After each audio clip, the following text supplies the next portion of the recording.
Hello, everybody, and welcome back to another episode of Overwatch Weekly. Not a ton of stuff to talk about this week, but there is some interesting stuff that has been going on, so let's talk about what we do have.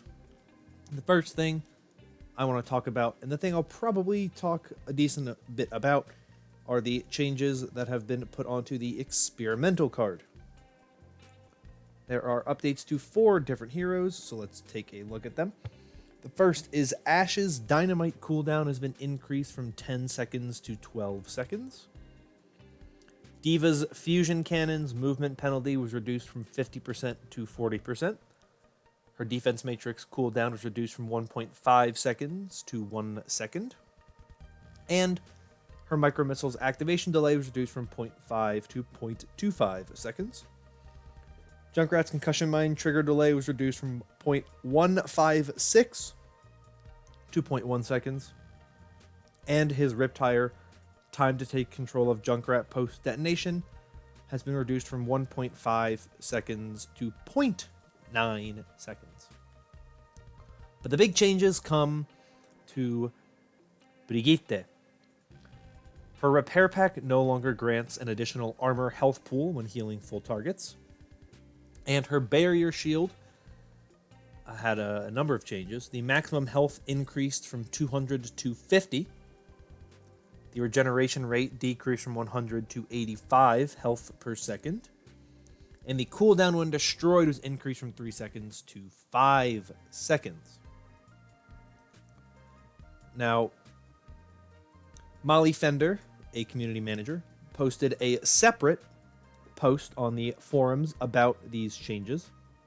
So I wanted to read what she said about all of these because the patch notes themselves don't have any dev comments, but Molly Fender's post serves essentially as the dev comments.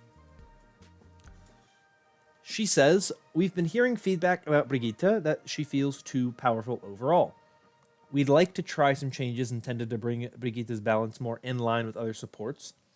This test will be focused on a key change to her Repair Pack that no longer grants additional armor when healing full health targets. Additionally, we're testing some updates to her Barrier Shield that enable it to block more damage up front, but with more downtime if it gets destroyed. We'll also be testing some changes to a few other heroes during this phase of the experimental card being live. We want Diva's gameplay to feel more fluid and agile. We're testing a few changes to her abilities that should allow for quicker reactions when using her guns and defense matrix. We recently made some updates to Ashe's gun, the Viper, to increase the power level of her primary and secondary fire. We like how the Viper is currently playing, but Ashe is a bit too powerful overall. We're testing a change to increase the cooldown on her Dynamite to decrease her area of effect damage while keeping her single target damage intact. And in the anniversary patch, we made some updates to Junkrat that unintentionally nerfed his ability to double jump with Concussion Mine. We're trying out 2 quality of life changes here that should fix the double jump tech, as well as how you can regain character control after using Riptire. When it comes to the changes to Diva, Ashe, and Junkrat, the Junkrat one especially I knew was just kind of like we made changes. The changes affected something that we didn't intend to change, so we're adding changes to fix that. I don't have an issue with the Junkrat changes. I've been playing a ton of Ashe recently. Even I think the Dynamite cooldown is much too short because it's a very strong ability, and it's kind of the type of thing where you shoot it, and by the time the fire damage ends, you're pretty much already throwing another Dynamite. So I don't have an issue with the Dynamite cooldown being increased. I think that will be a good change. I don't know if it's enough. They might make some more changes later on to change stuff like her damage from the Dynamite, but I think that's a good change because I do think the Dynamite can be a little bit too overused. And Diva, I like those changes. They're interesting because they are, in some cases, they're reversions of changes they made in the past. Originally Diva's defense matrix was 2-second cooldown, and they dropped it to 1 second, then they bumped it up to 1.5. Now they're trying to drop it down again to 1. Diva's still a really strong hero, so it's kind of interesting to see her get this much attention in terms of buffs. So her change is not really nerfs at all, so it's interesting to see. But the hero I want to talk the most about is, of course, Brigitte, because I think that Brigitte is very interesting, and these changes are intriguing. Now, I haven't personally played with these changes yet. I'm intending on checking them out at some point here, either today or tomorrow. But what's interesting to me about these changes is I've heard some very questionable things about it. I've heard people who say that she just doesn't feel good at all, that the repair pack just feels kind of useless and it doesn't feel very satisfying. I don't know if that's the case or not. I think in general the game wants to get rid of overheal abilities.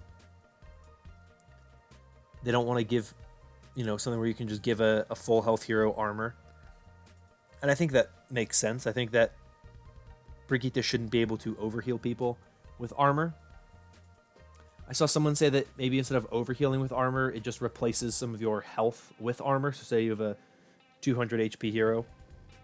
Instead of going above 200 HP with the armor, it just would change some of the health you already had to armor. I don't think that would probably work. I don't think that's something that could be implemented into the game, but I thought it was somewhat interesting to see. I want to check out what happens. I like the change to the barrier shield, because the barrier shield, it got to a point where the barrier shield was just useless. It was literally, you use it to shield bash and you can use it for anything else because it was just so bad. But the inability to grant additional armor is interesting, and I'm curious to see how it impacts her as a hero, because I think it hurts Tracer a lot. Because one of the things that makes Tracer pretty good right now is, yes, she has to run into a Brigitte and potentially get shield bashed and get whip shotted away, but her own Brigitte can also armor pack her up, and the same thing happens with Echo. You get armor packed up, so you're much stronger. You go into a fight, you have additional hit points. You get hit, it doesn't really do anything because you're armored up. Now I think this might hurt Tracer a lot, because you get all the negatives of running into a Brigitte are still there, but the positives of having one on your team are gone. So I'm curious to see what happens with Tracer and Echo, because I think both of those are heroes who benefited from the presence of a Brigitte on their team. So these are interesting changes. I'm curious to see what happens in the Overwatch League. That's usually what I follow to see how hero changes have impacts. They are the ones who really kind of determine the meta. People who are low on the ladder are still going to play Brig. Brig is still going to have her place as an anti-dive hero, but this is an interesting change, and I'm intrigued to see more of it, or more from it, in the future. There's also a PTR patch, relatively minor. The Junkrat changes are on the PTR, but the big thing is the update to the career profile. So here is what they have to say to that. The career profile page has been redesigned to provide a better, more streamlined experience when viewing player profiles. Aside from the brand new look, we've also added some new quality of life features. Game mode playtime has been added to the overview section, so you can see exactly how much time you spent in modes like competitive play or any of the community's creative workshop modes. Statistics are displayed in a tabular format, separated by average per 10 minutes, best, total, providing a cleaner, more readable view. Your in-game achievements are grouped by category and can be filtered by what you've earned and have yet to unlock. And your player icons are now grouped by category and can be filtered by hero and whether you own them. The player icon changes are the best changes that this has brought. I had a conversation with friends the other day. We were playing Overwatch, and I was trying to find a player icon, and I was like, I need this redesign to come in, because this is the worst, the actual worst menu ever. And they finally made changes, and it looks much better, or it looks the same, but there's ways to trim it down and make it easier to access them. So that is what I think really, really works. There's some other changes too, such as the capture the flag in-game achievements now being in the maps category, and They added additional playback languages for Echo's duplicate ability video, or duplicate ability video. So the patch notes are relatively small, but the career profile changes are huge, and I am so excited to see them.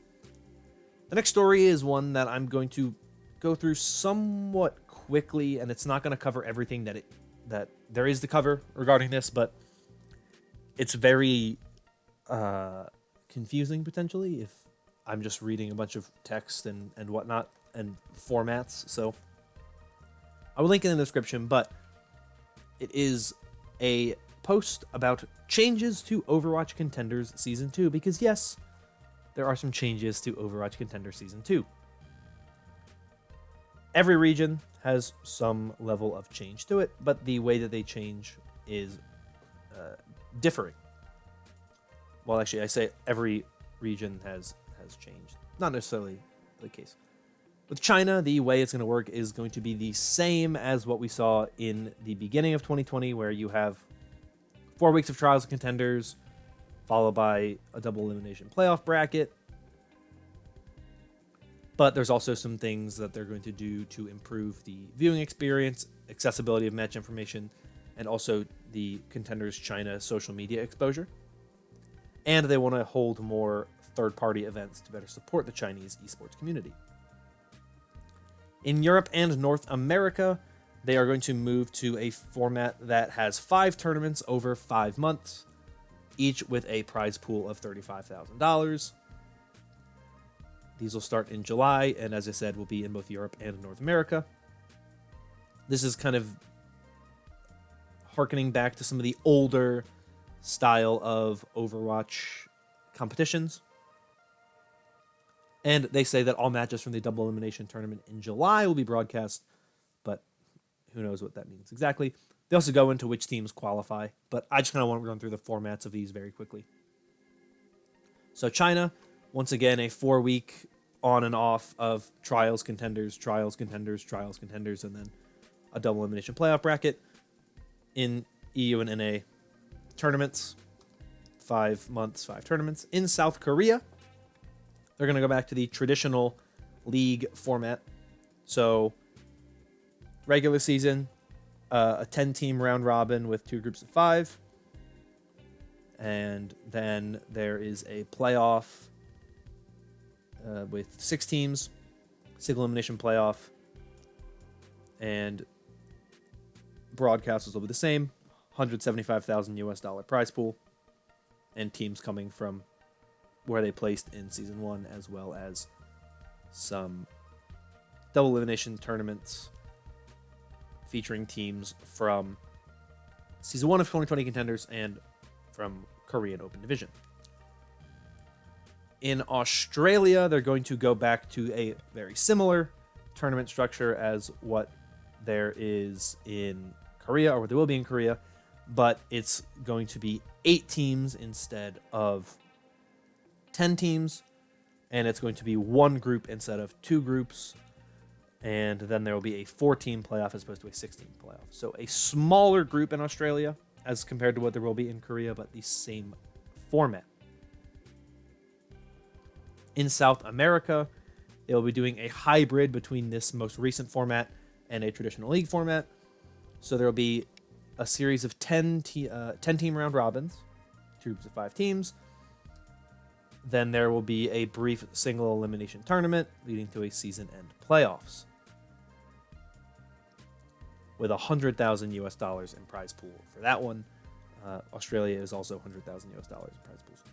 The big thing, though, is that Contenders Pacific is no longer going to be happening. They are getting rid of it. They're not going to have it anymore. And it's interesting. What they say here, which I think is very weird, is, I'll just read word for what they say. Pacific Contenders will not be returning for a second season this year. We're currently exploring ways to build a unique experience for Pacific players, and we plan to support these events directly with $100,000 in tournament pricing. In addition to pricing, we're also looking to qualify at least 1 team from these new events for the Gauntlet later this year. The Pacific Season 1 champion, Talon Esports, will receive a direct invitation to Contenders Korea Trials. Now, I want to say two things regarding this. One, I think Talon Esports should be given directly a spot in Korean Contenders. I know that that's a bit of a weird thing to say, because what do they do to deserve a spot in Korean Contenders directly when they haven't been playing there? But I think more importantly, Talon Esports should be guaranteed a spot in the Gauntlet, right? They're the last team that is going to ever win Pacific, and they're getting an invitation to Contenders Korea trials. So they may never get, they may not be able to compete in these Pacific tournaments because they're over in Korea. They're no longer in the Pacific region anymore, because they're going to most likely be in Korean Contenders. I think they're good enough to make it into Korean Contenders. Maybe I'm wrong, but it's a team with a lot of Korean players on it, and I think that there's a very good chance that they make it to Korean Contenders, because I think it's a very good team with a lot of very good players, even if there's not a full roster anymore, which is very much unfortunate. But there's a lot of players in Contenders Pacific that are now not in Contenders anymore. It was definitely not the strongest region. It was one of the weakest regions overall in terms of Overwatch League talent that it produced, which is a thing that is going to continue, I believe, based on what we've seen with the approach to Contenders. They don't plan on supporting Pacific Contenders anymore. They talked about this in a Reddit post a few weeks ago. I talked about it when it happened. I don't like the fact that they're saying no more Pacific Contenders, but as long as there's support for third party and they're putting money in to support tournaments, and they make it where third party groups will actually want to organize tournaments, well, then I have no problems with that. And I think that's really where things are going to potentially be better. But what I've seen now in terms of the way that third party tournaments are run, usually they don't go super well, and usually the way to actually organize them is such a pain that people don't want to do them. So they have to improve their third party tournament support if they want to keep third party tournaments alive. Speaking of third party tournaments, there will be another Franz Overwatch Cup, but this time it is the Franz Overwatch Charity Cup, which will be taking place June 30th at 1 p.m. Pacific. No hero bans, fundraising during the live stream, and all teams or all regions can enter, and the winning team picks the charity of their choice. So this is an example of a third-party tournament that is very good. The first one was a great tournament. This is another one that I imagine will be good, and this time it is going to charity, which is very, very cool. Happening on my birthday, so that'll be fun. And I hope we get more stuff. I think Franz Community Cup was great, and I think that having more of them is going to be very, very good. And I think that ultimately that is really where the biggest changes are going to hopefully come from, are these third-party tournaments organized by people like Fran and other third-party groups who just have a better grasp of where the Overwatch community is at. Because I think the problem with a lot of what we're seeing with stuff like Contenders and Open Division and, Collegiate is that there's such like a disconnect between what the community's expectations are and what's actually happening. And I think that we need more third-party organizers who can showcase players in a different environment than what they've been used to. Because if they're only ever competing in Open Division and there's not really any real promotion of Open Division, and there's not really tournaments that you can get to just from Open Division other than Contenders and Contenders trials, I think what we're going to see a very obvious lack of growth for a number of teams, and it's going to make it much more difficult for teams to grow. And I think that third-party support's super important. So I hate to see the Pacific Contenders region go. I hope that there's more third-party support, and I hope Fran's Charity Cup is another example of what can happen with third-party tournaments. Obviously, the winnings don't go to the winning team; they go to a charity. So I'm sure there are some teams who might not compete for that reason, because they don't necessarily want to put that time into a one-day tournament or charity winnings. But I don't know. I don't know if that's actually true. I'm sure there are many teams who will jump at the bit to be able to compete in a tournament like that and have their winnings go to charity. But we shall wait and see. If you want to see anything more about anything I talked about, links are in the description down below. Like I said, the Contenders tournaments are a little complicated. I don't really understand the formats fully because I don't. I need to see them in action before I fully for them. So read through them if you want. Like I said, links are in the description down below. But that is everything I have for you today. If you enjoyed, consider liking and subscribing for more content like this in the future. But I am going to get out of here. So thank you once again. We're all staying safe and healthy, and I will see you all next time. Bye-bye.